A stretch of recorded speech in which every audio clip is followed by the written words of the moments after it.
And so I would say, know who you're talking to, know what you're talking about, become Sanskrit, open-minded, listen, most importantly, and then ask proper follow-ups. All right. Thank you very much to everyone who asked questions. We'll do it again next week. I like this little segment. It's fun. I hope you do as well. And thanks to all of you who tuned in. Again, one more reminder, no show on Monday because it's Labor Day here in the United States and Canada and probably other places. But then we're back on Wednesday, so a bit of a break. But I've given you a little more this week, if I'm being honest. All right? Don't get used to it. For now, though, we're out of time. The Mysterious Frank, I think that might be his new nickname. You know I like a good nickname. You can hit my music. Yeah. What a fun day it has been. By the way, what a great interview from one Laura Sanko.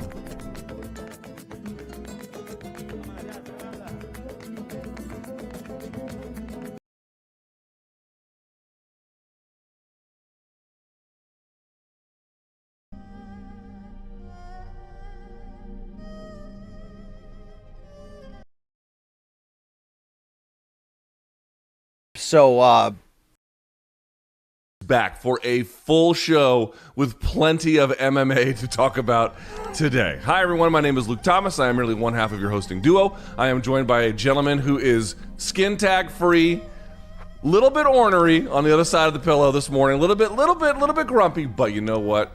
We're happy to have him. It's the king of Connecticut. It's Brian Campbell. What's up, BC? Well, not skin tag free yet. They still have to fall off, but I got various parts of my body cosmetically frozen and picked at, Luke. Why? Because I'm a half-washed old white dad and half don't want my face covered in it for this camera job. So thank you, fans, for coming back to us. I know we haven't communicated well, and we're working on that. We didn't have a show Monday as we flew back, but what a week last week. Jake Paul, Tyron Woodley, Cleveland.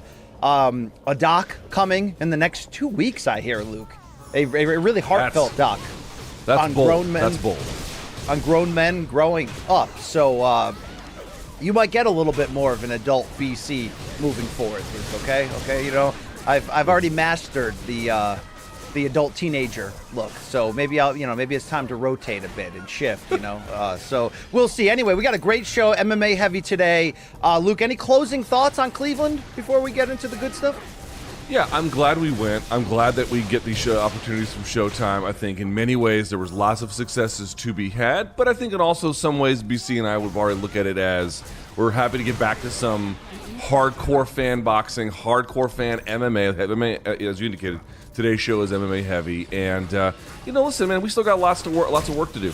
We have lots of things we need to get right, and lots of things, and still goals to attain, and so it's full steam ahead. So I'm glad we went, but I'm ready to pivot to the next thing, if that makes sense. I will say, though, in closing, to put this behind us for good, like Rocky IV, Luke, if you can change, we can change, and I reached out to that guy over DMs, and I squared everything up. Okay, we're good.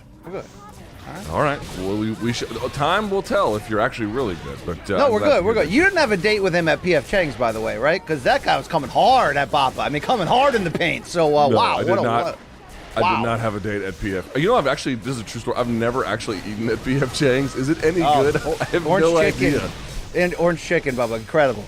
So shout out to all the employees there getting it done. But yeah, Luke, it's a big MMA world, a big combat world, and there's room for all of us on there. So, heard that shout out that our guy gave us on Monday. Respect, okay? Thanks. Yes, fair enough. He's talking about Ariel. Okay, as always, thumbs up on the video, no matter who you are, and if you're new here, please hit subscribe. We do these more typically on a Monday and a Wednesday and a Friday. BC will host a Friday show and a whole lot of other stuff. You can see us here on social, everything there in your lower third. So follow us wherever that may be, but especially right here on YouTube. If you want to try Showtime, you certainly may. Plenty of Bellator action coming your way, as well as Showtime Championship Boxing. You can go to Showtime.com, get a 30-day free trial. If you like it, you can keep it. If not, no harm, no foul. We do have a merch store. BC, I don't know if your face Hawaiian shirt is up yet, but either way, it's morningcombat.store is the place to go. Do you have any update on what kind of stuff fans can expect there? No, but I will get one very shortly. It's time to get all our ducks in a row and be professionals, Luke. Okay, that includes the merch site. that Hawaiian shirt with BC's old, more immature face on it, that could be a big hit. Hopefully we'll get that out soon. Some factory MMA merch on the rise coming. So get your mugs, get all that shit, okay? Abuela or Abuelo. Let's not keep that man out of the conversation either, okay? That's right. Grandfather plays a role too. Outfit your family in this stuff. It supports us. We appreciate that. Can't give nothing but love to our friends Bill and Jen in the RV. Luke, I don't know if you saw them in Butte, Montana over this weekend. Bill repping that 1.0 MK shirt. Tight, okay? Shout out to Bill there. Love him. And then, reminder for folks, I think voting is still open for the World MMA Awards. If you want to be involved, go to worldmmaawards.com/nominees and give us a vote if you haven't already. We appreciate that. I think that's everything. Did I forget anything, BC? I think I got to everything, right? Just, thank you to our peeps, our fans, okay? Hopefully you enjoyed our content over the weekend. We cover all facets of combat sports. No, we are not covering pro wrestling moving forward. That was a BC special, so I saw a lot of hate out there. But, when Luke's away, sometimes BC will play. But, no, we're MMA, big-time boxing. Sometimes we dabble in the celeb game, but we're back with a bang. This is a serious show. Let's get real, okay? Let's get inside on each other. Let's do this thing. Okay, it's a little weird, but you can go to morningcombat@gmail.com if you want to email the show. All right. With that out of the way, let's get to some stuff that we missed, BC. It was on Saturday. We're probably the latest to recap this, so we won't belabor the point, but we have to get to, I think it was UFC Fight Night, or UFC on ESPN 30. I don't know what Fight Night number it was, but it was headlined, of course. This was the Ultimate Fighter, the brand new one that aired exclusively on ESPN Plus, coming back, but it had a headlining bout at featherweight between the previously ranked between 9 and 10 Giga Chikadze and Edson Barboza. And Chikadze really kind of walked away with this one, winning via TKO in the third round. BC, my question for you is, real basic but important. What exactly did Giga Chikadze prove with this win? I think he proved that upper tier, he's legit. He's a legitimate threat to this larger title picture, which is obviously very crowded, some very dangerous names there. But even at 36 or 35, I could be wrong on that, Edson Barboza rebranded, 2-fight win streak, moving down in weight, as tough as they come. And in both the first and second round, Barboza had good stretches in the opening 90 seconds or so, where he shows you how tough of a test this was for Chikadze to pass. Well, not only did he pass it, Luke, he passed it spectacularly. This is a very, very big win, because when you get those highlight wins against a certain level, and he's coming off Chikadze, the biggest win of that certain level, when he stopped Cub Swanson with a kick to the body, you do wonder, can you do that on the higher level? I think it certainly wasn't perfect. He had to get through some stuff, but I got to give this card a lot of credit. Like you probably, I watched this piecemeal, little Saturday night, little Sunday, little Monday, little this morning. It's a really good card across the board, and I think Chikadze still, stole the show in the end. Luke, I have a question to spin back to you. I mean, he proved more to come with this guy. Big-time top 10 matchups to come, maybe even top 5 after this performance. So we're going to find out who he really is. But when this was, and I guess the comparison to something like basketball is, half-court offense set up versus free-flowing, fast-breaking. When this was a half-court game, when this was a game set up, I thought Barboza had the advantage. But I thought that became almost a detriment to Barboza. He really needed to control the terms to have success. And what Chikadze was able to do was paint outside the lines a little bit and mix it up. And his big strikes, which ultimately turned this fight, they're a little bit wild. Now, his technique, his speed, his accuracy are all top end. But he almost squares up to get off his big shots and really just overwhelmed and surprised Barboza with it. Can he do that, Luke, against the very elite, the very top tier, the chess players, the Volkanovskis? I'm not so sure, but this was a brilliant finish in how he broke down one of the most consistently dangerous and tough fighters over 2 divisions of the last decade. No doubt about it. I thought that's a good recap. I'd say I feel a little bad for Barboza because he always comes in shape. His resume, we've talked about Jeremy Stevens' resume on this show. If you just look at the names he's had to face, it's just an incredible list over a long period of time. Barboza's got to be right up there, if not better than that, in terms of just absolute hammers he has to fight in and fight out, winning or losing. I always take my hat off to Barboza because we just don't get a lot of guys like this anymore, and he is really quite special in that regard. Still, he did come up on the losing end of things. Chikadze wanted to get pushed into the top 5 with the win, but he was sitting at between 9 and 10. He only is now sitting at 8. I think it's asking a lot because if you look at 1 to 7, it's Holloway, Ortega, Rodriguez, Korean Zombie, Calvin Kattar, Arnold Allen, and now Josh Emmett ahead of him. Any of those fights with Giga Chikadze sound amazing. For me, what I took away from this BC was, one, I still think Barboza's a little bit chinny. It's not going to be a thing he's going to be able to get rid of. I don't think I don't think it's such an obstacle that he can't beat good fighters, but it is going to be hard to beat good fighters so long as that is a present condition, and obviously it will be. The other thing I would say about Chikadze, though, is, man, this guy really, you mentioned the Cub Swanson thing. I was like, was that really, can he do that at scale against better opposition? And I think he can. Now, to what extent we'll have to see, obviously. I do think that someone who's a wrestler might nullify some of this. For example, BC, you noticed how many times he would just blitz Edson Barboza and then come with a huge punch or an elbow against a guy who can level change against you. That's going to be... obviously, Chikadze's timing is phenomenal to be able to do something like that, and reading what's open and setting everything up and showing a lot of different looks. But that might get limited somewhat. That was a big problem for Barboza because it kind of spelled the beginning of the end. But really, Chikadze, for me, I'll tell you what was impressive was that when he needed to let Barboza, or when Barboza just sort of took command of the center, Chikadze was still the one getting off first. He had to do more work because he had to do lateral motion. He was better with his combos. Both guys were pretty good, especially early, about checking kicks.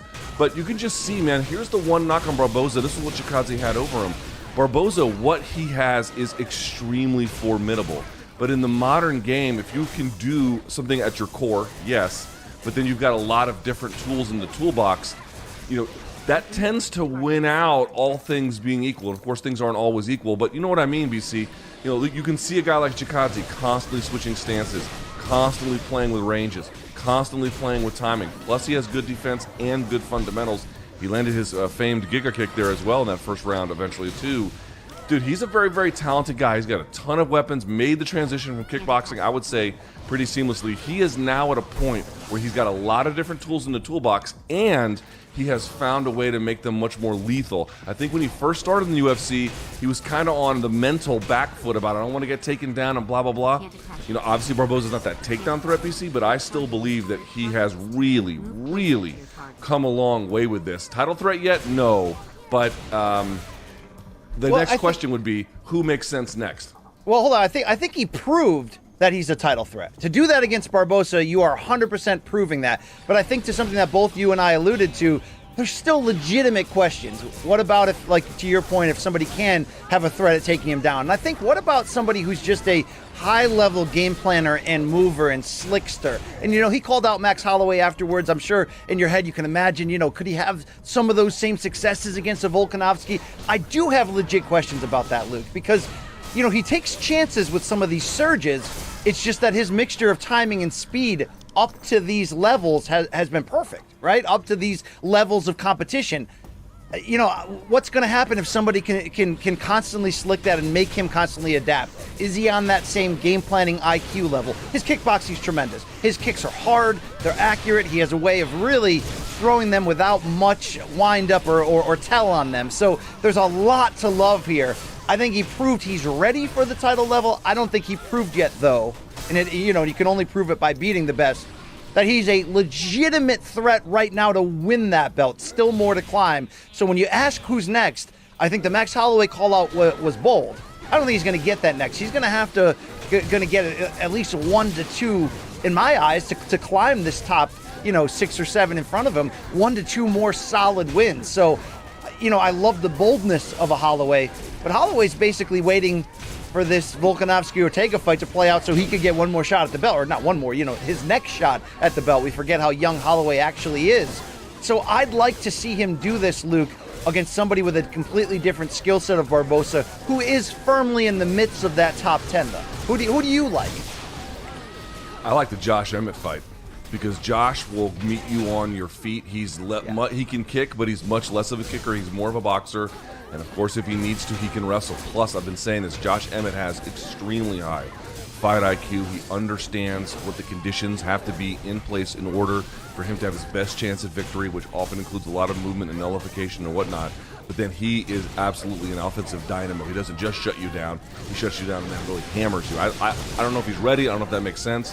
But you're asking me, like, in theory, in that ranking list, I love the Josh Emmett fight. Because here's the thing, man. Pop quiz, can you name, and I couldn't do this until I looked it up, so no shame if you can't do it, but can you name the guy who submitted Giga Chikadze on the Contender Series a couple of years ago. Oh God, I was looking up some Chikadze fights last week, and I saw that. Who was it, Luke? I didn't know until I looked it up either. It's Austin Springer. So I asked myself, where is Austin Springer now?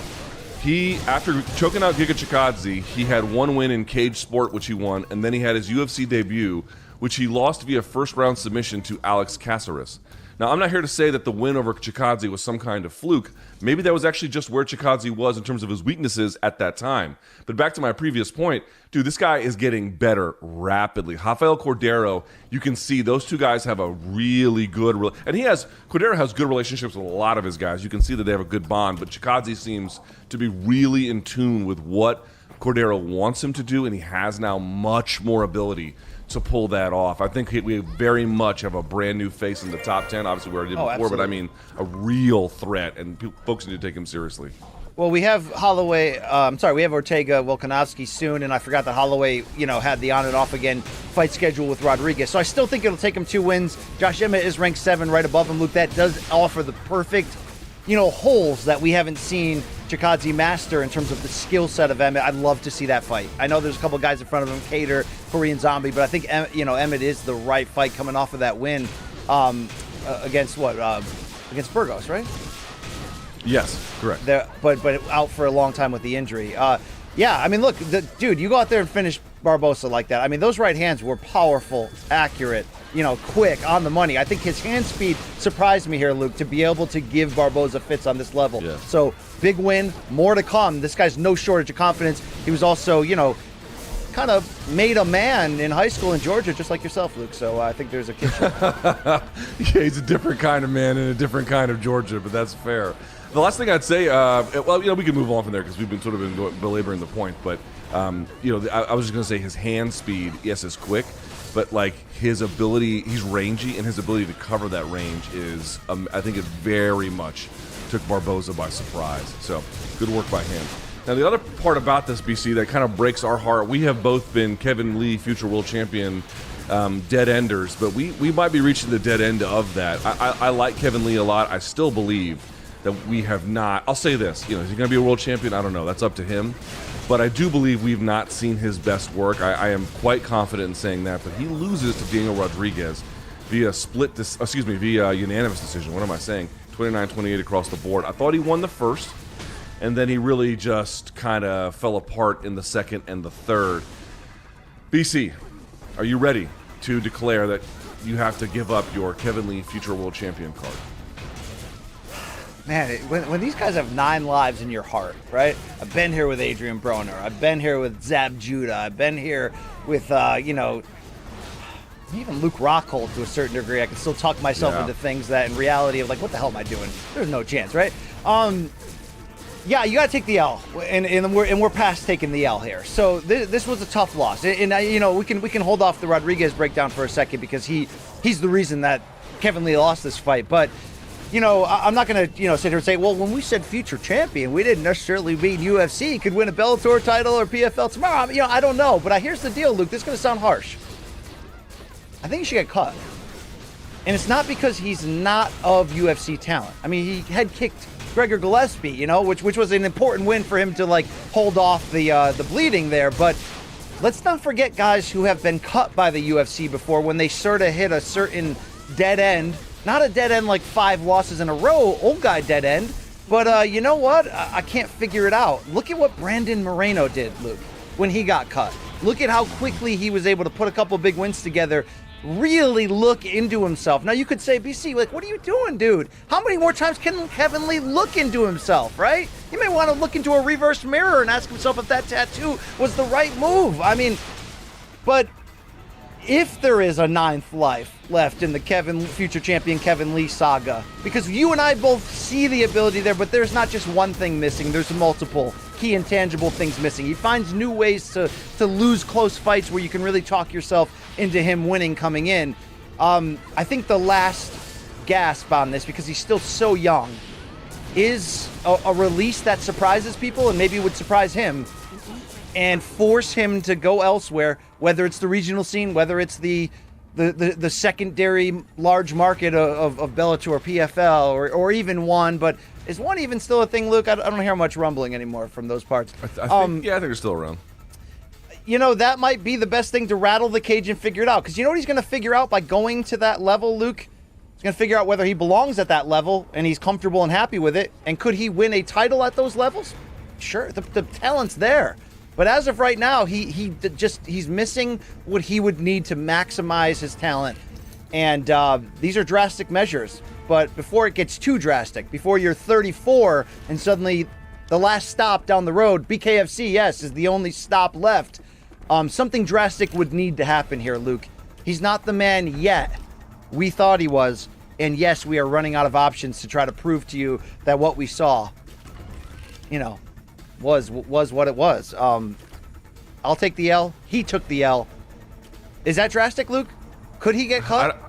I think he might get cut because the way, you know, some things I've heard, and obviously we all heard what Dana White said. Like, you know, I don't know if he's still going to stick around. We'll see.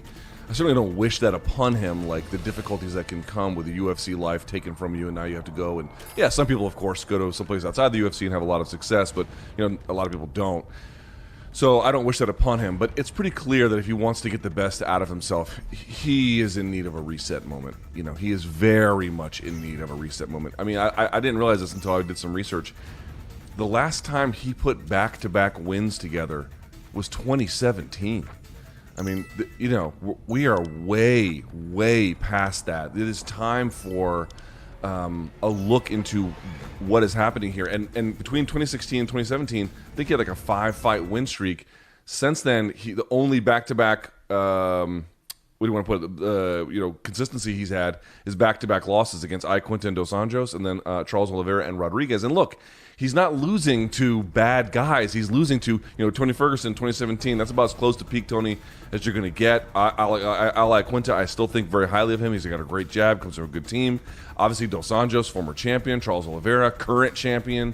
And Rodriguez, pretty clearly at this point, should not be anyone's, you know, secret. This guy is very legit, and he's going to do big things with the time he has remaining in his career. But you know, everything is trending in the wrong direction. I did not like this fight for him because he was supposed to take on Sean Brady. And Sean Brady is a tough customer, but that would have been more of a ground tussle, I feel like, which maybe would have been suiting to more of someone who would accommodate him with that kind of an approach to the game, which Rodriguez was not.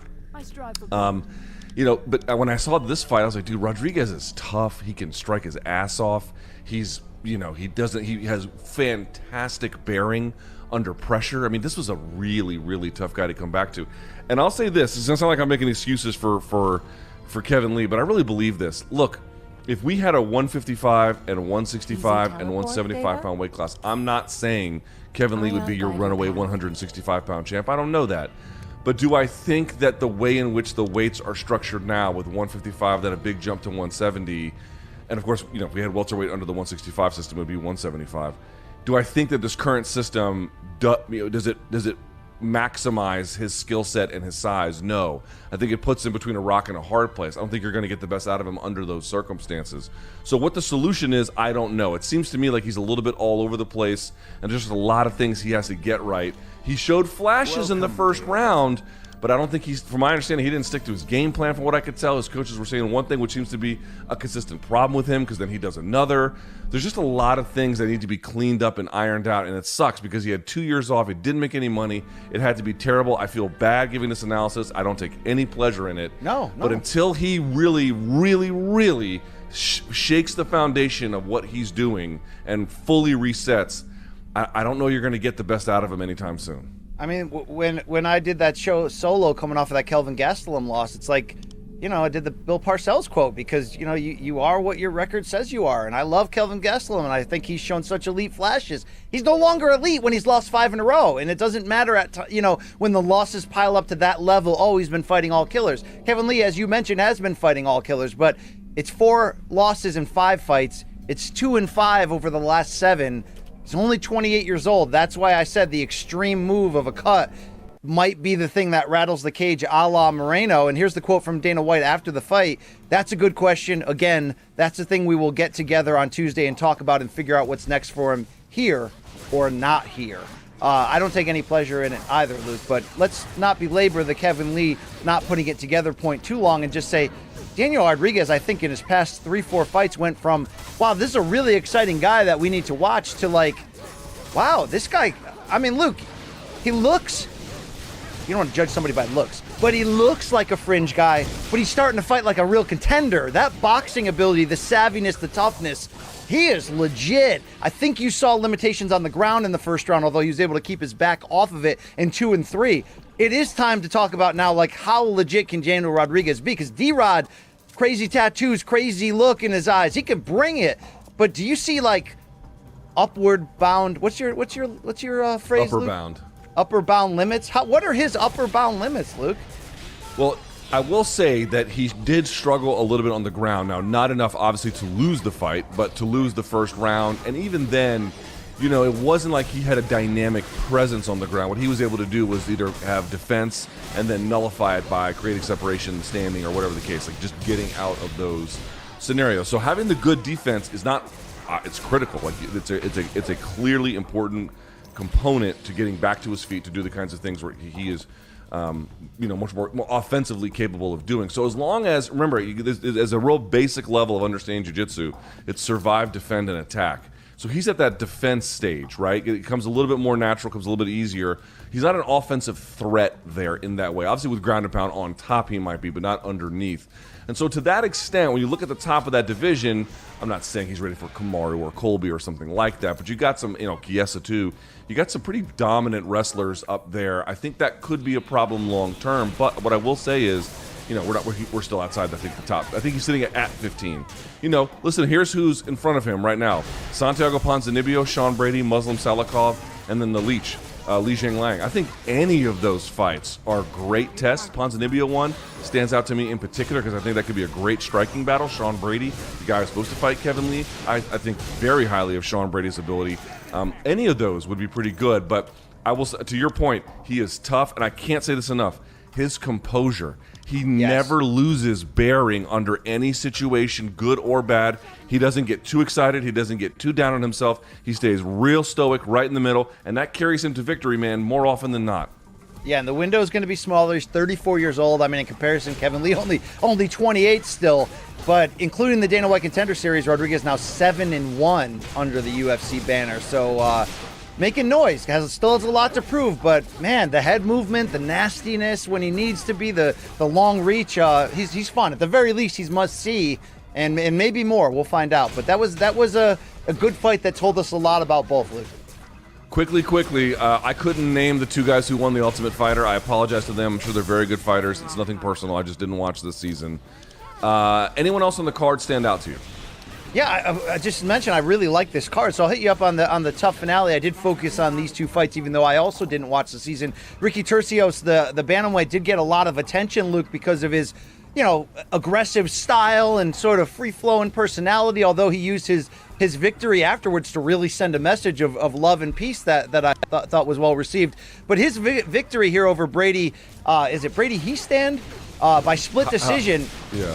It was a fun-ass fight. I didn't necessarily agree with the Paul Felder insinuation that this is kind of like a poor man's Bonner Griffin, even though, you know, you did see, get that at all. Yeah. Even though you did see determination on both. I'm not huge on Turcios, even though he's younger. He's in his late 20s, and this is his, you know, introduction to the big-time UFC.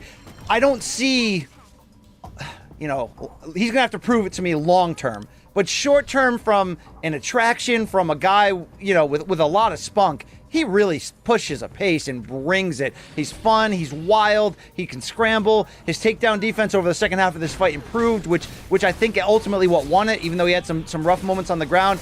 And I even want to see more from Brady Heastand, Luke, because here's a guy, a wrestler, who I thought his best work in this fight was his boxing. He had some really stiff shots, overcame a cut.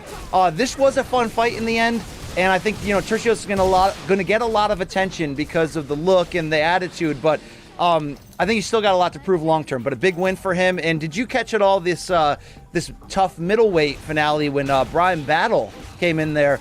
And he took on a guy in last minute, Luke. Gilbert Urbina was a late replacement here due to injury in the final. And Urbina came with that same energy as like prime Ugeth Urbina with the machete against his Gardner. I mean, this guy was looking to finish this fight early, Luke. But shout out to Brian Battle for turning it around and overcoming a cut and getting the submission. it kind of made me wish I'd watched the season, Luke, because these are fun personalities here. I'll add to that list. I feel like you did a good job highlighting those two. I would add just a couple of names. I thought Dustin Jacoby's win over Darren Stewart was really good. I think Stewart has since been removed from the rankings, but he's still a good fighter. And Dustin Jacoby, I covered this guy when he was doing Road to Glory stuff after washing out of the UFC the first time. To see him now up here, you know, there's probably still a limit on what he can accomplish, but what he's accomplishing and the ease with which he's accomplishing it, pretty goddamn impressive. I take my hat off to Dustin Jacoby in a big way. And then Abdul Razak Al Hassan having that huge head kick win over Alessio Di Carico. Good for him as well. JJ Aldridge, by the way. 17 seconds. Our boy Dick Rico got sent to hell, Luke. And I know he's going to be mad at me for that because he's usually mad at the media. And I didn't take any pleasure in it. But that's a big, flashy win for Al Hassan, who can bring it. And tough loss for Alessio. And you did mention Stewart, Luke. He was extracted from the rankings. There's now a filling in that group. And... you know, it's a real cavity to his career there, Luke. But hopefully the dentist can bounce back. And I'm sure he can. He's very talented. But Dustin Jacoby is really a different guy. He's just a totally different guy than he used to be. Okay, let's do this finally and once and for all, BC. I know the audience has dealt with tons of coverage from a fight they may or may not have cared about, but we'll close the book on it here today. Let's do the epilogue to Woodley and Paul. All right, so we all know the story. Jake Paul defeated Tyron Woodley via split decision, which is still a card that I can't wrap my head around. If you haven't seen it, we did a post-fight show. Me and BC, we reacted in real time. In fact, shouts to BC. He did a recap for CBS Sports HQ. I checked today. It has over 2 million views, so good job with that, BC. Those are Helwani-like numbers, right? Yeah, yeah, they're pretty good. They're pretty good. All right, but let's get to the story at hand. So, BC, we've kind of said how we felt about the fight, kind of said how we felt about the whole experiment and everything else. What I want to ask now is, first things first, have you changed your view one way or the other on an idea of a Paul and Woodley rematch? No, I haven't changed at all. And I really, look, we're being honest. We were honest ahead of this fight. The promotion of this fight won us over. Good Lord, did it. It was fun as balls. And I hope that, the numbers are big for Showtime because of that, because everyone worked their ass off, the fighters, most importantly, to really sell this. But, the fight didn't live up to the expectations, even though there were things to like about the fight. There was tense. You did see better boxing in some ways from both than we necessarily expected. But, Luke, I don't think there's a call for this rematch at all. Tyron Woodley got an opportunity. Again, I didn't like the call that his legacy was at stake. This is a payday for him, okay? Could he have spun this into bigger things with a win? Maybe, yeah. But he was brought in as the opponent. So when you're brought in as the opponent there in this kind of case, dude, man, you got to wow. And he let Jake Paul off the hook. And I think it's what led to it not being as exciting as it could. So from my standpoint, there's absolutely no call for a rematch. Tyron had his opportunity, and we've said pretty consistently, or maybe I've said, Luke, that this bubble is going to last as long as the faces of this celebrity crossover bubble are making really fun fights. Logan and Floyd didn't pan out what it could have been, and to a lesser degree, neither did this one, Luke. So I think the best idea, if you're Jake Paul, is to move on.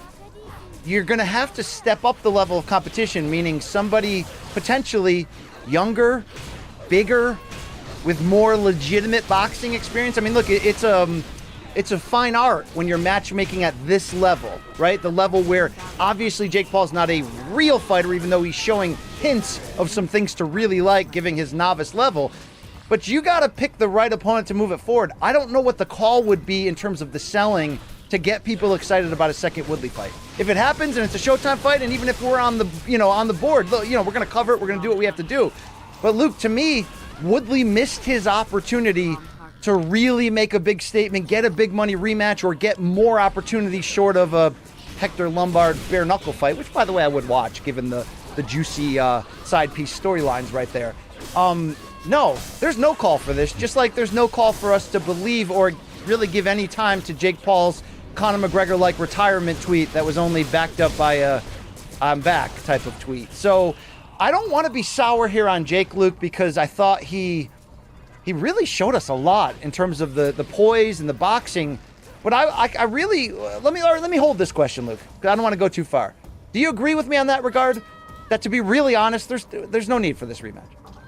I agree completely. Yes. You want All to right, expand on that, or you have another one? Then let me ask you this, okay? Okay. I was critical of Floyd after the Logan fight, saying your job is to knock out Logan Paul in that spot, right? Or at least try to do it. And I think you and I both agreed that Floyd got to a point, look, it was an exhibition, there was going to be no winner or loser short of a knockout, right? That Floyd got to a point where, well, maybe this guy's a little bigger, faster, younger than I expected. Yeah, I can win. And I think Floyd, if we were judging that fight, won that fight. But afterwards, Luke, I sort of said, look, you're Floyd Mayweather. You're expected to go out there and knock out this novice, and you didn't do it. And I gave the criticism to him for not necessarily going after it. Do you think Jake Paul deserves the same level of criticism here, even though it's a different scenario, when people are tuning into this fight to see one of you get knocked out?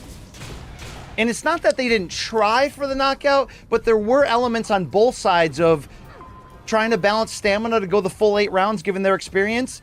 And, you know, we talked about Woodley not throwing enough, certainly. Do you think Jake deserves a certain level of criticism that says, like, we're tuning in not to watch a novice get better at boxing, we're tuning in to find out whether you're for real or not, specifically through the lens of, did you knock out the other guy or did you get knocked out? Did he do enough to force that equation in your eyes, Luke? No, he did not. But two things I would say. One is you have to ask yourself, did Jake Paul exercise, you know, relatively speaking, the majority of his skill to get that win? In other words, you know, was there a lot left in the tank he could have gone to push the fight further? I mean, yes, you can always do more. You can kamikaze it till the nth degree, but in terms of like a responsible, stay within your skill set perspective, no, I think he kind of emptied the tank. I think you saw what he's got. He couldn't do a whole lot more without really absorbing a lot more risk. But I'll say this, BC, on its face, you know, and Woodley's claims for wanting the rematch, none of them really ring true to me. They just, and, you know, listen, and also Woodley is smart. You know, Woodley is a bright guy. He knows that the payday he got for this, just his base pay, was $2 million for this. To say whatever else he's going to get on top of that, he's going to get a huge fat check. And if you can get 2 of those fat checks, hey man, you're living pretty nice. So he knew he had a job to do once the microphone was in his face about what he had to sell. The one thing I will say in his, not defense, but what he knows he has going for him is, dude, Tyron Woodley in many ways was pretty close to the perfect opponent. In fact, the MMA side of things is the perfect opponent. I made this point previously, but I didn't quite crystallize it. I think I've got a better handle on it now, BC. I want to pitch it to you. The reason why there's a little bit of like, well, the Tommy Fury fight's there. I don't really believe in the rematch. I guess we can just do that, but there's not all that much enthusiasm for it, is because, dude, MMA being there and being a broken business model is perfect for Jake Paul. Think of it this way. If MMA didn't exist and Jake Paul wanted to do this, what could he do to get the kind of credibility that beating Tyron Woodley offers? You could go to kickboxers, but no one knows who they are. You could go to old boxers, but I have a feeling the old boxer would either be still too good or just too old. In either case, there wouldn't be the same kind of transfer of credibility that beating someone who is a former UFC champion, because folks know who UFC fighters are. They know who UFC champions are. So you've got that credibility, you've got that stature he reached in that organization, and striking's kind of a close cousin to boxing. So you have this whole universe of guys that offer you enough credibility athletically, but are challenged in terms of the actual skill set. Now you add on top of that basically MMA is under something approximating monopolistic control, so you're only going to get them at the end, and you're going to offer them paydays that they basically could not get in the other sport. Dude, MMA guys at the end of their career are perfect for Jake Paul. Tommy Fury does not offer them in that way. You might beat Tommy Fury, you might sell a ton of tickets in the UK, and they might go that way and do a bunch of big business, but beating him doesn't offer you the same kind of credibility you can sell to the public anyway that beating Tyron Woodley does. So Woodley knows, for those reasons, he's still going to be an attractive offer. I don't know. I almost see it flipped in a sense, meaning if this had been the Tommy Fury fight and Jake Paul had put forth what he did, which was kind of a smart boxing performance, you'd go, okay, he outboxed an actual boxer. But when he's going in there with an MMA fighter who's older and doesn't have the same boxing experience, although, you know, with the questions that we didn't know coming in, we didn't know if Woodley was just going to come in there and have better hands and movement and all that. I almost feel like you kind of have to knock this guy out to keep the same level of excitement going with the train. Because, Luke, unless you believe that this bubble has 9 lives, like a future champion Kevin Lee, I don't know how many more times you can keep not delivering the boom at the end to keep that casual base satisfied. And you know that the casual base is what sells all pay-per-views in the long run for the most part, or at least pay-per-views that go up, you know, at or over the million mark. But certainly in this type of fight, it's heavy marketing at those same casuals. I don't know, man. I don't know. I wonder if going for a knockout and getting knocked out trying it would have been better for the overall bubble here, setting up a rematch. Now I don't see the hook of the rematch, and I think Team Paul is going to have to get really creative in finding the perfect opponent next that satisfies all those things that say he's moving closer to legitimacy. Yeah, the only thing I would say is I had a similar feeling. I still do. Like, at some point, you know, people have to be like, wow, did you see the fight? The fight was great. I don't think anyone's really saying that. At least not, I mean, some have, but, you know, it's not like, it wasn't an overwhelming, like, wow, that fight was amazing, even though it did have moments of tension, and obviously Woodley was, I think we can both agree, probably robbed of a knockdown. But the one thing I would say is, it's like, dude, Floyd's fights weren't exciting for a long time. People kept buying them. You know, obviously there's a million, I get it, there's a million differences with Floyd, but at the same time, dude, everyone was like, you know, his critics would be like, don't give him money, he's just going to do the same thing he always does, and then people still do it. Again, you know, it's the highest end of the spectrum for the most part, you know, the Logan fight notwithstanding, but he did face a lot of those criticisms, and it never really seemed to affect how yeah, people but there's a purchased major around him. difference. His hard lean into making the pursuit of the undefeated record and besting Rocky Marciano and all that was a big part of the selling. He was also more polarizing than Jake Paul at his best in terms of knowing how to pull the money out of people's wallets to hopefully see him lose in the trash talk and the TBE and all that. Not to mention that's real boxing, where that's sort of allowed, where you can have a skill set in that avenue and it can still be respected and even marketable. I'm going to ask you, Luke, is there room in the celebrity bubble for actual boxing? I don't think there is. I think the celebrity bubble is by nature foundationally a shit show, and it needs the threat of a knockout. It's the same thing I said about XFL or any football league that's not the top of the end professional. If you don't have vibrant personalities or over-the-top violence or crazy rules that increase scoring, you have second-rate football. In the celebrity boxing bubble, if you got okay boxers, you have second-rate boxing. People want slugfests. They'll pay for the shit show if they're going to get a slugfest. That's all I'm saying for the long-term marketability of this bubble. You got to go after it. And maybe that means getting really careful in your matchmaking, bringing in guys who still have a threat, but you know will bring it and get themselves knocked out in the process. Maybe that's what you have to do. Woodley was almost too good in that regard, but yet not good enough to win it. It's tough, Luke. You can't script these. It's not pro wrestling. You can build the fight up the best you can, and they did an amazing job. But when you roll it out there, it's the fight that gets you the next paycheck, though. At the end of the day. No, listen. I'm saying these things about Floyd almost rhetorically, and I don't know that I believe them. But I'm always trying to check ourselves. Before we wreck ourselves. Yeah, I know. Yeah, well, also so that, you know, our biases about what we like and what we think is important, you know, may not really matter in the larger marketplace. The fact that it's boring seems to me, not, you know, boring might be a strong word. It you know, wasn't thrilling. For us, that seems like it's a limiting factor. Maybe for the public, it's not. I don't know. We'll have to end up seeing. I tend to think you're right. I tend to think that's exactly what's going to happen. But only time will tell. All right, let's move on and get rid of that for just a second if we can, and get back to some Get that shit MMA. out of here, yo. Get that out of here. We're done. Let's go to topic number 3. Not the biggest topic, but pretty dang good in terms of what it sets up.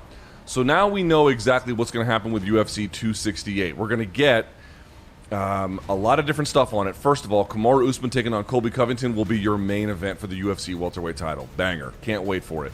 Your co-main, Rose Namajunas versus Zhang Weili 2. they're going to run that one back, which I don't necessarily love, but I kind of get. I don't hate the fight, you know, in terms of, hey, Rose is going to fight Wei Li. Don't you like that on those simple terms? Yes, of course I do. And let me read the rest of the card here. By the way, this will take place, I believe, at Madison Square Garden. Justin Gaethje versus Michael Chandler, which is going to be a 3-rounder, not a 5. Sean Strickland taking on Luke Rockhold. Frankie Edgar versus Chito Vera. Jermaine Durandamy versus Irene Aldana, which is, by the way, a sleeper fight if was one. And then Al Iaquinta is back, taking on Bobby Green. Dude, what can you say about this card and, of course, the championship fights other than completely fucking stacked? Yo, this card, and did you mention the actual news that it's Rose Namajunas, Zhang Weili too, as the co-main event? I mean, this card is like, is awesome. And I love it, Luke, because, you know, I grew up 90 minutes from New York City. You know, Madison Square Garden, to me, anything at the Garden is still the biggest thing you can do. Concert, circus, hockey game, fight, whatever. So when UFC commits to making the MSG cards, especially after all those years of MMA being banned in New York, it gets me fired up that is a major, right? Like golf majors, UFC has majors, right? You know, you have IFW weekend, you've got New Year's Eve weekend, and you got this MSG card. So it's freaking loaded. So Luke, if I'm Canelo, by the way, who's also going this night against Caleb Plant in Las Vegas, I don't know, man. I mean, look, it's a different scenario than when Canelo fought Sergey Kovalev on DAZN, and they made that very controversial decision to delay the main event by like 90 minutes so that the BMF fight could take place in Madison Square Garden on the UFC pay-per-view. And, you know, we saw Canelo and Kovalev with their feet up on the couch. I mean, it was embarrassing. I watched the BMF fight from the Canelo Arena that night at the MGM Grand. So I'm almost, if you're Canelo, I mean, you don't want to move nights because that's and the reason why I say it'd be different from DAZN, because DAZN's not doing the fight. It's going to be a PBC pay-per-view either on Showtime or on Fox. I don't know, Luke. Do you start at a different time? You can't be going head-to-head with this like this. I mean, this is a loaded card to the level of, what do you think the decision-making was by the UFC to put Rose Weili 2 when there was a storyline for Rose and Cookie Monster in the rematch of the inaugural women's strawweight title fight? And that's a fight, I think, you know, even though Esparza's coming off a great win and she's on a great run, I think that's a fight you're going to believe Rose would win at this level and still set up this fight anyway. What do you think the decision-making is when this card's already stacked to just break glass and go, screw it, we're doing Rose Weili 2 right now? I tend to think for maybe the same reason they ran back Rose and JJ. You know, like, whatever you got that first time just wasn't representative of what the broader fight should be. Not that the result would change, but that, you know, listen, this was her first fight after the pandemic. She had to travel further than anybody. There was a lot of situations even there where she had to kind of accommodate things. She was getting booed in the arena, you know, and she got hit with a head kick or whatever it was. I have to go back and look, but you know, you just didn't get the fight you were supposed to get, even though Rose might, like, I'm going to pick Rose this time to win. Like, I tend to think that's just the way it's going to go. So their part might be that. I think they just, you know, it's a bigger fight internationally. Obviously, if Zhang Weili can get back on the horse, then she can win. You know, obviously it restarts everything that they're trying to build in the Chinese market. Not that every single fight hinges on what they need to do and what they can do, but, you know, just getting back with the, you know, oh, let's reconstitute our efforts and let's have a UFC champion behind us to do it makes a big difference, obviously, in entering that market. So you can't overlook that point. Reasons. And listen. What I don't want your answer. I don't want your answer to be China. Last thing. This isn't the way that fights should be made, but we know sometimes they are made this way. For all the other reasons I mentioned, on top of it, just what's a better fight? Rose versus Zhang Weili 2 or Rose versus Esparza 2? I mean, it's the easier call. Yeah, there's no doubt about it. I mean, it has a chance to make this card, which already is epic on paper. I mean, Usman Covington was a 4.5 round, you know, fight of the year when it happened. Gaethje Chandler, I don't care if it's 1 round, Luke, it's going to be the best fight of the night. There's so many storylines. But the answer probably is China. And I don't think we should ever look past the marketing, you know, concerns, and we don't. You know, that's probably the answer. But hey, great fight. Maybe it plays out like Rose Joanna 2, where the first one ended, you know, quickly and powerfully, but the second one was more representation of how evenly matched this is and their strengths and weaknesses. So we'll see. Back quickly to that Canelo point, Luke. We don't even know which network is going to put that on, so it's hard to really get a gauge. But what do you think is the responsible move? Just go head-to-head and say, look, we're different sports. We believe in our product. And look, Canelo trying to become an undisputed champion against an undefeated fighter who's got a certain level of marketing like Caleb Plant. It's a great fight. Do you put it on earlier? Do you start the pay-per-view at 7 p.m.? Do you put it on later, Luke? Do you go another day? What do you do? I tend to think you maybe could put it on slightly earlier, but then you begin to mess with your West Coast audiences. I just think if you're promoting Canelo versus Caleb Plant, you have to ask yourself, how many people are looking at their wallet and saying, well, it's either going to be Canelo versus Plant or it's going to be UFC 268? I think it's very few people, to be quite honest with you. There is overlap between MMA and boxing audiences, especially in ways that there never used to be. But they're lined up in certain cases along the Jake Paul thing, or, hey, let's pay attention to what Clarissa Shields is doing. It's less about, I actually like both in an equal way and don't know how to apportion my dollars. The media can be distinct. The fan base can be distinct. Certainly the location in this particular case is distinct. There's enough reasons to think that, yes, running head-to-head is not necessarily the best thing to do, but you're talking about the number one pound-for-pound guy in boxing trying to unify a weight class. And on the other side of the country is just a bunch of MMA fighters, and they're very, very good. I don't mean to demean them. I just mean to say, if you're Canelo, that's kind of divorced from your universe to a pretty strong degree. So while I do think they should try and squeeze in the result or have the main event start long before the UFC's main event starting, and if they get a 5-round fight in the co-main, in the women's fight, then they get that, no problem. But other than that, I think it's just full steam ahead, to be honest with you. Yes, it's tough. I mean, it's always a tough decision to say, either we know we're competing against other big combat events, so let's not go the same night, or at some point you just say, we have a great product, we're here, whatever. I don't know. It's the selfish fan and journalist in me who doesn't want to compete against both, wants to watch both with the same, eyes in the moment, but I kind of wish the biggest, when Canelo fights, it is arguably the biggest fight of the year. I wish it wouldn't go head-to-head with a UFC card that also could say it's the biggest card of the year. I mean, that was your initial question, Luke. Is this the best fight card on paper UFC's put out this year? Yeah, right? It's up there. If it's not, I've struggled to understand what could be number one. This is a very, very, very thorough, really good fight card. All right, let's move very quickly. Not a big topic, not a whole lot to say about it, but there was some interesting things that happened last night for topic number 4 on Dana White's Tuesday Night Contender Series. It is back. This is the beginning of a new season. There were some winners, there were some losers. I'll get to them in just a second, BC. First things first, though, we did have a little bit of history last night. Laura Senko served not just as a commentator, but as a color commentator. And it's hard to know exactly how it's hard to describe exactly how historically significant this is, because the only woman to fully commentate a UFC event was UFC 1 Kathy Long, who, by the way, is now 2-0 in MMA, although she's obviously a little bit older, but was a decorated martial artist. Since then, no woman has touched a UFC broadcast in terms of being in that booth. Now, obviously, the Contender Series is not part of the pay-per-view Fight Night lineage, but that's a UFC-promoted event. Everyone who wins, basically, not quite, but basically, for the last 2 seasons anyway, ends up getting a UFC contract. She not only commentated, she did ring announcing and post-fight interviews. But I gotta say, dude, it is high time that we had some women commentators. Laura Senko is deserving of this opportunity. She is an excellent broadcaster, and I have nothing but congratulations for her. We're all richer for her analysis. First of all, to juggle all those roles, I was like, she's ring announcing? What? Like that, there's specific, voices you need and mindsets you need to be able to do all those roles. So I'll shout it out. And then obviously, as you mentioned, we've seen women, Megan O'Leary's fantastic. We've seen Karen Bryan and who's the other one, Luke? She's great. Heidi Androl? Heidi Androl, who works for PBC on Fox and also does ESPN UFC, and then had the famous meme during the Ronda Rousey Strikeforce interview, which was a great moment in MMA history. But to be able to actually break down fights, which is what a color commentator does, Luke, this was a step up.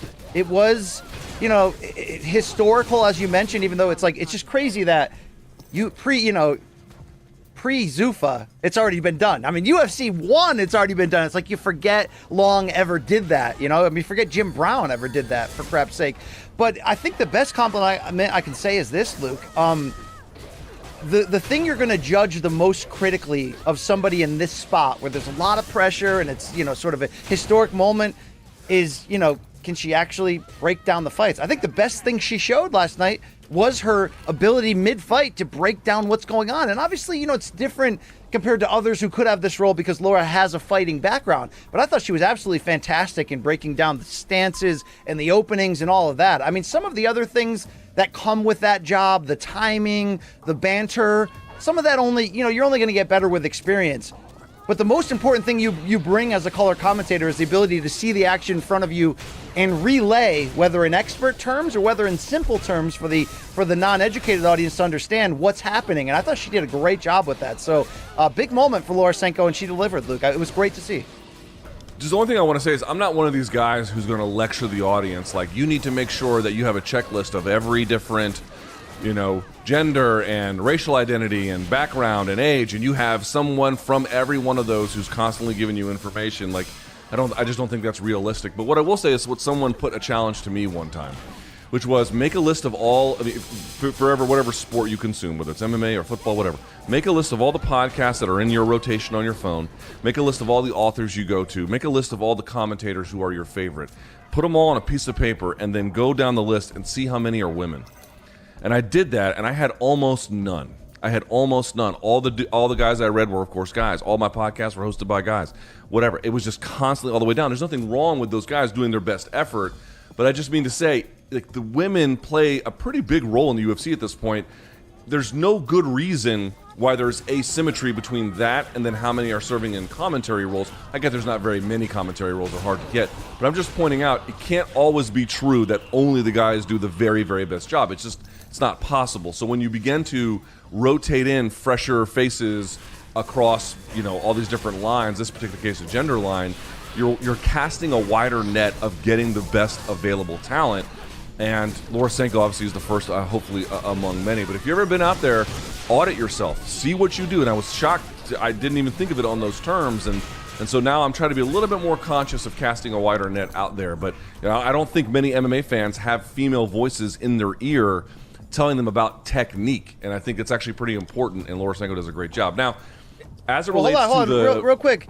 I had Sure. forgotten. I always forget that she was a fighter, and maybe that's a nod to how well she does in some of those like hosting, presenting roles where that background isn't necessarily a prerequisite. She is 1-0 as a professional. Luke, did you see her fight in 2013 at Invicta FC4 against Cassie Robb? Excuse me. I mean, why did her career end? Do you know anything about that? I know she was 4-1 as pregnant. an amateur. She got pregnant. Okay.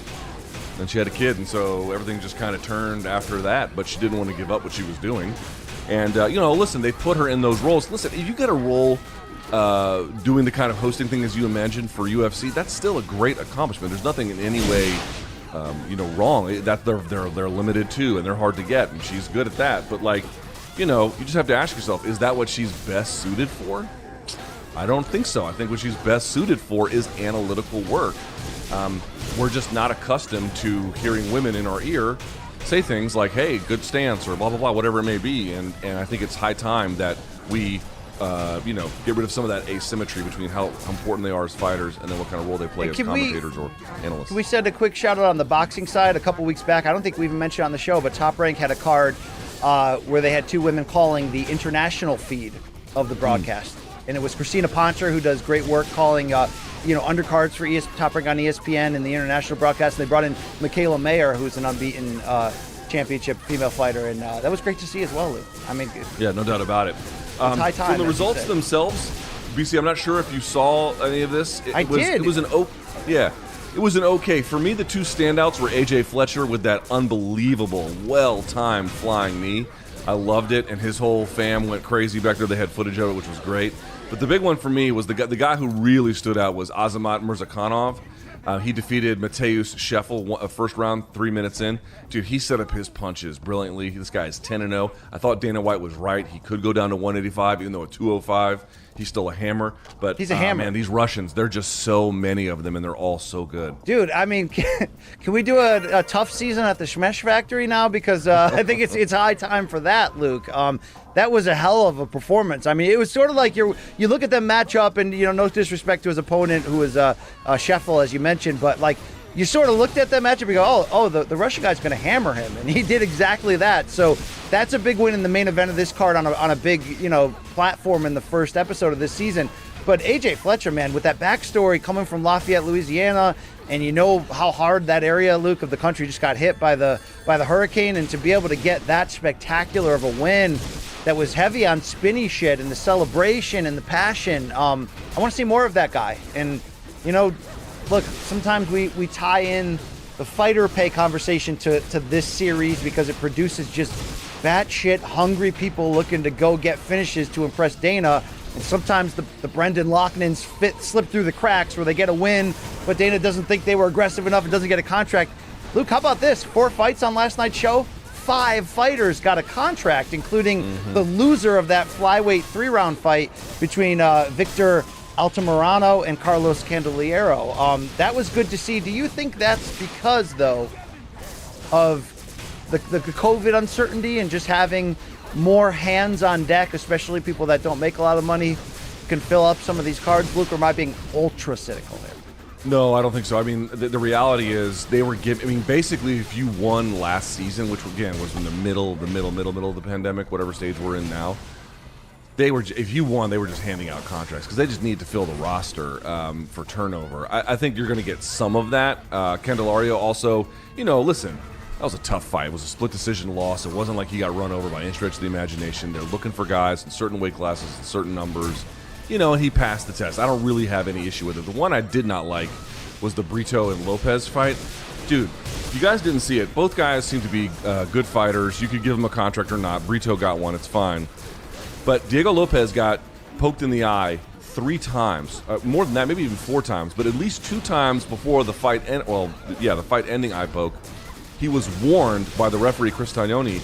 And the referee not only just said, watch for the hands, blah, blah, blah. There was one point where he stopped the fight to warn the guy, watch out with your fucking hands where you're putting them. In the 3rd round, he then pokes the guy in the eye, Diego Lopez. They have to stop the fight. He can't continue.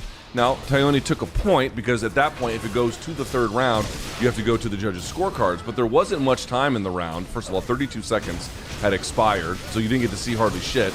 Then he got poked. It's like, let me get this straight. This guy poked another person in the eye so many times that the other guy couldn't continue, and he ends up winning a result as a consequence. I understand that you don't want to set up a situation where if you get eye poked and the guy just pretends that he is worse than he is, that you just award him the win. I'm happy to call it a no contest, or I would actually argue Brito probably deserves a disqualification here. But geez, I understand why the rules are set up the way they are, but it creates weird-ass results like this, where Brito ends up just poking the guy enough where he can't fight anymore, and then he gets his fucking hand raised. Not okay with that rule. I don't like it at all. And then he gets a contract, Luke, so yeah. Yeah, and Lopez did not get a contract. I'm like, Yeah. You lost out on 4.5 minutes of the most critical fight of your life, maybe, because the other guy kept poking you in the fucking eye. That's not a good rule. He left Lopez underwater. Dicey situation there, but Brito gets the nod, gets the contract, and we move on, Luke, on this great show. I know what you did there. I just want to say it out loud. I know what you did there.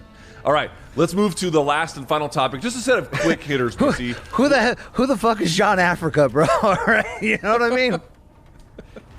All right, let's go to our quick hitters now, if we can. A bunch of these, but we'll get to the first one that's pretty easy to digest. BC loves this shit. I'm so out on it, I don't care. We've got some tweets about it. Let's see them here. Conor McGregor and Nate Diaz just going after each other on Twitter. BC, you were texting me, frothing at the mouth last night like a rabid dog. I was Walk just us like, through this. hey. What is so important about these two killing each other on Twitter? Okay, I was just like, hey, wake up to this. It's not 1 or 2 tweets. It's like 38 of them, and this is heating up a bit. Maybe we should work it into the show, Luke, okay? Not have me have to design some Wheel of Death segment to get it in there. But, Luke, it got aggressive, and it started off with... I don't know what it started off with. I know ESPN MMA account put out a...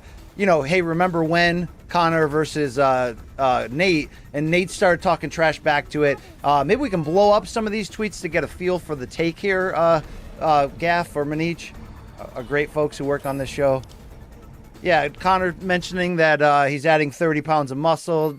to say ding ding. Nate saying, bro, you can't walk or fight right now. Why you talking shit? Well, it kept escalating. If we can keep advancing the slides here. Connor's like, who can't? Come through and see you, little skinny fool. You be smacked up and rolled up, you bum. Callie's mine? Callie's mine, like California. Yeah, that's what I'm talking about here. Yeah, it's Social Justice Wednesday. This is where BC tries to decode hip talk on Twitter. Nah, bitch, says Nate, you should have learned how to not break your leg when I checked your shit and you crutched out of the fight with me. And how you going to fight me when you can't run for your life this time with your broken ass? You lost the last fight and ran for the hills just like Kebab. You're a pussy, too. All right. I love how Nate Diaz never calls Habib. It's always Kebab every time. Yes. And he brought an interesting point. Connor did use movement in boxing in that second fight to be able to survive, although he was obviously very good with his hands. But there were some down moments of stamina dumps for Connor where he really had to, he had to get on his horse. It continues. Is there any other juicy ones here, Manish, so we can roll to? Nate says, that means I'm the double, triple champ of this whole shit. Fuck all you pussies. Yeah. Into the belly, says Connor, when I get you. All right, this is getting lame now. But the whole point is this, Luke. Here's Nate. P.S. You jump ship on your country, bitch. Go home. You don't got any friends. All right. That's Nate saying, I still reside in the 209, right? Yeah. Yeah, dude, okay. I don't give a fuck about anything. All right, Luke, the point of this is this, okay? The point of me bringing this, and there's a bunch of them. There's a bunch of them, okay? Oh, wait, go back to that last one. Nate loves saying Kebab, dude, he only says Kebab. It's so insulting. He did slap Kebab in front of his team, right? Dude, I like how he takes that as like a win. I'm not even sure he actually made contact with him for starters. And more to the point, it's like, dude, Habib would do bad things to Nate Diaz, but okay, he takes Poirier pulling out of that fight at MSG, even though, to Poirier's point, Nate and the UFC weren't making headway on the contract, so Dustin was just sort of like, I'm going to move on. He takes those as wins, Luke, so he is undefeated. All right, here's the point of me bringing you down this road, is to say this.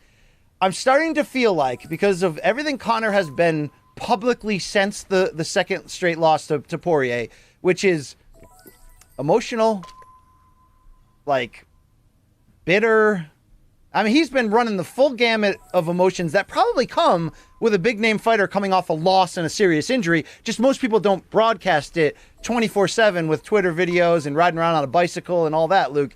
But the full gamut, I think, has kind of softened us even more to like what Connor can actually be when he comes back, the intensity of this injury, all that shit. I think Poirier's going in the direction of the title, and I think he should. And yes, I know at any point Connor can get healthy enough to come back, and the UFC just goes, hey, Poirier's the champ. Let's milk what's left of Connor, and we'll run it back a fourth time. I know that can happen. But I'm starting to think, Luke, that maybe the UFC is starting to think here that cashing in that lottery ticket, which is Diaz-McGregor 3, which has been around now for 5 years, and we've always said they'll get to it eventually, right? When they're both older and coming off losses, and it's the only fight left. Tell me if I'm wrong here, Luke. This might actually be the UFC's smartest move here. Okay, yes, if Poirier, I think so. I think it is. This might be the smartest move because this is a rivalry where the wins and losses don't really matter entering in, and this might be Connor's best chance, being that he's already proven he can beat Nate, to revive his brand in a way. Do you remember when Chuck Liddell's crazy losing streak that ended his career had that one stop in between when he beat Vanderlei in an absolute war, and we're sort of like, oh, Chuck's not done. This could give Connor that opportunity, Luke, to buy another giant payday. But I'm losing confidence every day that Connor can come back and still be Connor. So maybe if you're UFC, this is what we're doing when he gets back, when he's ready. I mean, I know Nate just put out a video of Luque calling him out with like a fist emoji. What the hell do you gain if you're Nate Diaz by fighting or beating Luque? I mean, unless they're saying if you beat him, maybe you get Dustin. Unless that's what they're saying, right? If you beat him, you get the title shot against the Dustin Oliveira winner. But I don't think they're doing that shit, man. No, they don't want to give him a belt at all, So, yeah, to me, this fight makes a lot of sense right now for both guys, and the public wants it. I think it's a well-matched fight. We know it's a well-matched fight. They're good rivals for one another. It's a great fight to make, and I just don't want to see Connor come back if Dustin or Charles, like, it's not that those fights can't be good or exciting or worthwhile, but like, man, you should not be in a title fight, Conor McGregor. You just should not be. And maybe listen, you get a win over somebody big, hey, totally different story. But like right away into a title fight, I'm just not okay with it. So and look, the if Nate he fight beats to me is much better. And if he beat him, Luke, that would, given his celebrity status, that would kind of justify him getting back into another title fight, right? Like it wouldn't work for everyone. Yeah, but probably. All right, let's go through some of these other hitters here real quick so we can move. Hold on, Luke, because I'm not in any rush here, and I know you don't want to talk about this, but who do you think has the advantage 5 years later entering into a third fight? Is it Nate? Is Nate the betting favorite here? I would say Conor, actually. I think Conor should be. I think Nate has declined as well. Like, we put a huge magnifying glass up to Conor's mistakes and shortcomings, which we should. Like, I don't think there's anything wrong with that because, listen, he is the biggest name, and you're going to get the most amount of scrutiny as a consequence. Some of that unfair, but a lot of it not. Nate's a huge name, but I don't think, he's not had the same outside the cage troubles, and he's well-liked, and he's a bit of an iconoclast. But, dude, Nate's long in the tooth, and he's had a lot of damage and a lot of time off. I don't think he's the same fighter he once was at his peak either, which isn't to say that either is bad. Both are still great, but they're not what they once were.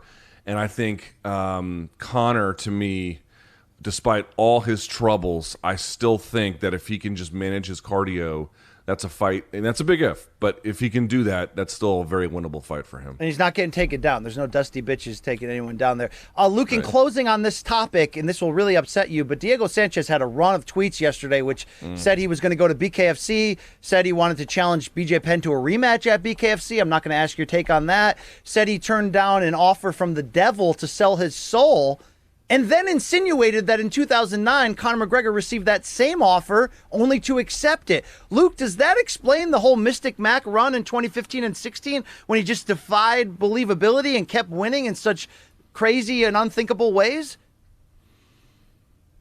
I am not going to talk shit about Diego Sanchez. I wish him nothing but the best. I mean, you're into, like, pseudo-satanic rock. I mean, is there a connection there, Luke? I'm not into satanic rock. None of the rock I'm into is in any way religious. Okay. It is. I guess we got to bring back the Wheel of Death to get you to really care about the important stuff out there, okay? Thank you. Yeah. Like that. All right. Real quick. Nunes versus Pena rescheduled for UFC 269, BC. Any reaction? That'll be December 11th. Like that, also on that card, we've got Cody Garbrandt against Kai Kara France. And Luke, just today, we are finding out that Montana De La Rosa versus Macy Barber at women's flyweight also on that December 11th card. Give me some of that, bro. Give me that shit. That's pretty good. Mike Perry tells Ariel Helwani that after therapy and fatherhood, he still has anger inside, but feels like a changed man. Is he a changed man? Not so much better for humanity, but better for cage fighting. I mean, if he was a changed man, if this is true, yeah, I think this could help him focus more and figure out what's left of him. I have huge concerns and fears, Luke, that he's headed to the full-time BKFC route because I just haven't seen positives in his career. Did you see that video that the Perry family posted where Coach Latore was holding Ocean and then she tripped over something and she fell on her back? She took a hard back bump, but she kept Ocean elevated so he didn't take any hit. That was well done there by I did that once. I was carrying my kid in the carrier, the car seat, but when I was taking her to the car, and I slipped in mud, and I landed and put the car seat right on top of my chest, like a fucking hero that I was. I slipped down the stairs with a baby with one of my sons once, Luke, and my back bounced off as I held little Isaac, not Ocean, but little Isaac up the whole way. Okay, it's a mythic feat that I did that day. I kept the baby alive, so that was great. JDS is looking for a boxing fight, but says he has no takers because everyone is scared. BC, is that really the reason he doesn't have any takers? I mean, nobody cares. I mean, nobody wants this. JDS is probably like a good candidate for a crossover boxing match, but like, who's going to cash that in? The heavyweight boxing division itself is like hot. So unless Mike Tyson's looking to fight JDS, which he's not going to be. So like, I don't know, Luke. I mean, who the hell is he going to fight? Frank Mir? No one wants that shit. I'm going to skip the BJ Penn one because it's dumb. And then I'm going to go to this last one. BC, did you see who Triller announced up announced, as the music lineup for the Belfort De La Hoya fight. No, I was focused on BJ Penn being upset at Jake Paul for licking the blood off his gloves, which is that's rich. Yeah, that's rich. Yeah. Okay, so here's who they have. They have the Snoop Dogg's going to be on it, but of course he's the part owner. Well, he's doing a duet with Marvin Gaye, right? Even though he's dead. Well, Marvin Gaye is dead, so they're going to do it with, I believe, his son, and that'll be bad.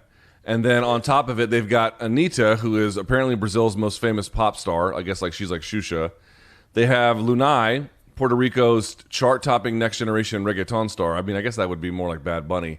And then one of my favorites, got a duo that gets a lot of rotations in this household, Gente de Zona. They have a song called Gozadera, which is, it's a big one here. So they do reggaeton. They're Cuban. Yeah, that's like you're speaking another language to me, Luke. They have a song with Mark Anthony. Is it Bailamos? Gente de Zona. Let the rhythm take you over. Yeah, La Gozadera is the name of the video, which basically means like party. By the way, here's how you know that they're all better than us. Like people from Latin America are better than us than partying. They've got 50 different words for the word party. I don't know if you know that. A gazillion different words for it. Gozadera is one of them. So okay, there you go. I'll be all talking to Oscar De La Hoya today for Morning Combat. So check that out. That should get sloppy and interesting, Luke. Okay. Okay. That should be really interesting. I actually am looking forward to that. But BC, it's now the time I hand over the reins of the show to you because we have to do fan submissions. Wow, long time coming for this. morningcombat@gmail.com is your depository for all of your fan shit. We got a lot of them today, Luke. At some point, it may have to be like that hook at the Apollo Theater where you're just like, I've had enough submissions, BC. That's it. But for now, we've got mail. Boom, there it is. Fan subs. Yeah. All right, Luke. This is going to start off with Pat M, who has 3 photos. He says, hey, Luke and BC, my brother and I went out west to RV around Colorado and Utah for 2 weeks.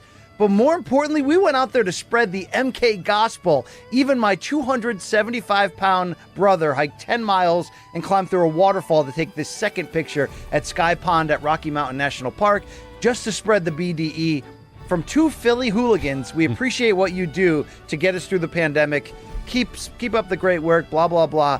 Also, we have to get some resume review curse merch around Halloween this year. It's a great idea. I'm going to reach out to Krupp, our merch master, Luke, and see if Pat M's ideas can come forward. But hey, shout out to these grown men for going out to the desert, Luke, going out to the national parks and repping what we do. I hope they run into Bill and Jen when they're out there.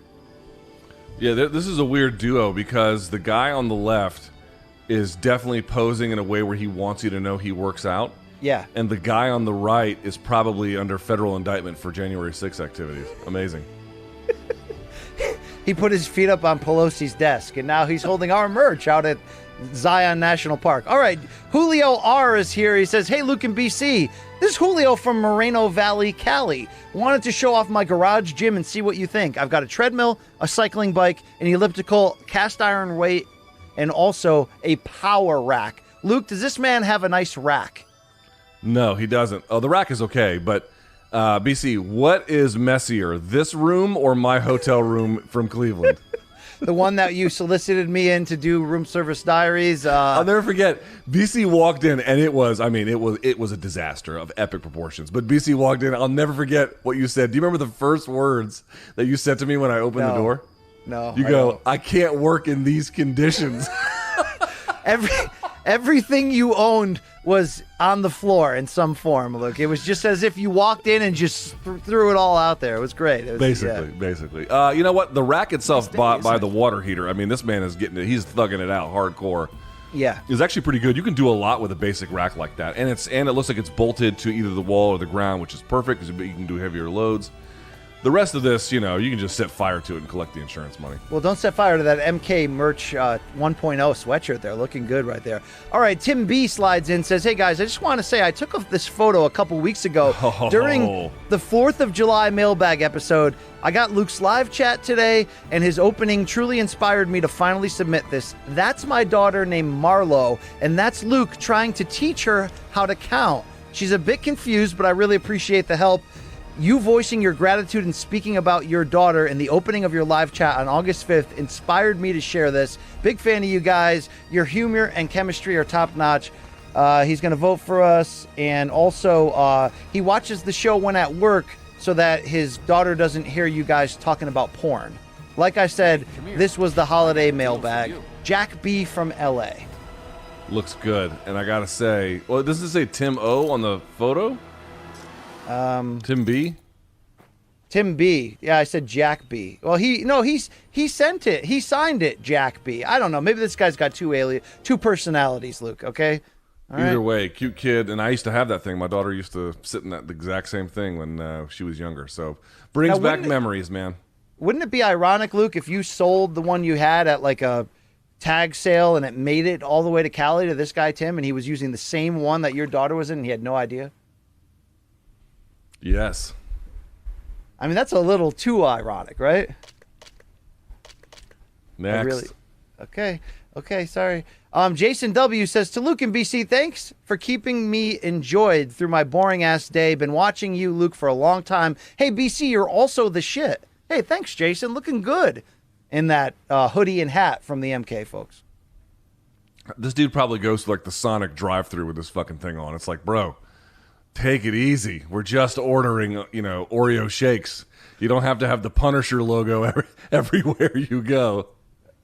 Luke, do you think he wore that in this photo just to solicit a Capitol step storming reference from you? Probably. Is it possible? Bro, Yeah. I can't go back to that well on every photo, but Yeah. he definitely is a good candidate for it.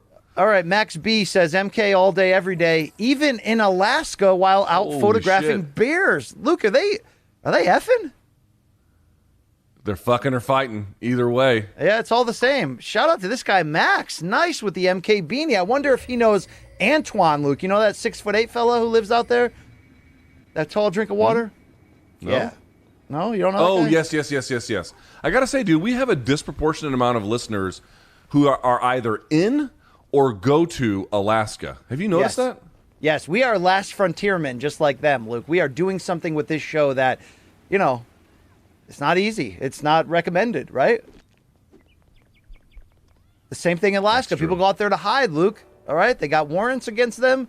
They got, they got caught jerking off in a car in their hometown. They're like, I got to go somewhere where nobody knows my name, okay? I'm going That's to go to probably- someplace where they can't find me for masturbating at a Wendy's. Probably what happened to Antoine, although we're a big fan of him. All right, Bruce B slides in, says, good morning, Luke and BC. Just a couple short weeks since they were last in town. My brother, who's pictured without sleeves, and my dad came back to Houston for 265. We made a whole weekend out of it, went to the weigh-ins. We stopped at the Black Beast mural, caught up with the Sugar Show, had front row seats in the balcony, no time for NASA. Naturally, we watched Friday's MK episode just in case any donks we crossed paths with needed the facts. I heard how much you love Houston, Luke, so I'm looking forward to one of those road shows when the opportunity arrives. I have zero Houston connections, but I'd put my barbecue, sides, and accoutrements up against anyone's. Keeping it frosty, it's Bruce, Steve, and Steve Sr. It's a nice American family right there, Luke. It is. And by the way, so when I went back to the Cleveland airport on Monday to leave, Sean O'Malley was in my same, concourse, but a little bit of a different gate. And this was, it wasn't early in the morning. This was like 10 a.m. or something, but he looked to have be like majorly hungover and had a line of people at the gate trying to take pictures with him. So he is very popular. It's hard for him to hide when he's dressed like that, Luke. It is. He had a hoodie on. And his afro was kind of tucked into it. But yeah, they still spotted him a million miles away. All right, we got a fellow named Justo F. He's got 2 pictures. He moved to North Carolina in 2017, and because of the pandemic, he wasn't able to go back and visit for 19 months. Last week, he was finally able to head back. In the first picture, he's repping MK while at Diggerland with his friend Dan. Diggerland? And in the second picture, he met up with a couple of Marines, Luke, that he served almost 20 years with. Semper Fi, never die, motherfucker. We were now in the defunct 1st Tank Battalion when we were part of the invasion of Iraq in 2003. I love the show. I had to upgrade to unlimited data because I was using up all my data streaming on your show. Thanks for everything, Semper Fi, Luke. It's Justo there. Semper Fi Marines. Yeah. Yeah. How about those fine gentlemen, Luke? Well, the shitbird on the left is a a Giants fan, I think. I mean, he keeps it very subtle. You can't quite tell, but I'm teasing. But they all seem like great guys, and we appreciate their patronage, and I appreciate, of course, their service. Semper Fidelis to all the Marines out there. Yes, yes. No jokes. No jokes, okay? Aurelius B says, hey guys, as you can see, I was not at the Capitol riot, but I'm glad to add some mulatto melanin to your show. The shirt feels softer than expected, and it's good quality. Also, I'm a P1 fan from back when Dr. Salt and Pepper was just Pepper, making guest appearances with Dana's favorite Canadian on the MMA beat. And I even remember when Luke confessed on his live chat that he was so stressed that he was grinding his teeth in his sleep, which is why I'm glad to see you and BC doing great things with the recognition you deserve. Much love, but I've got a PS for you, Luke. I never spoke ill of you on your show, yet I've been blocked on Instagram for the past 3 years. This is my last appeal. I feel like I've served my time. Please unblock me on Instagram.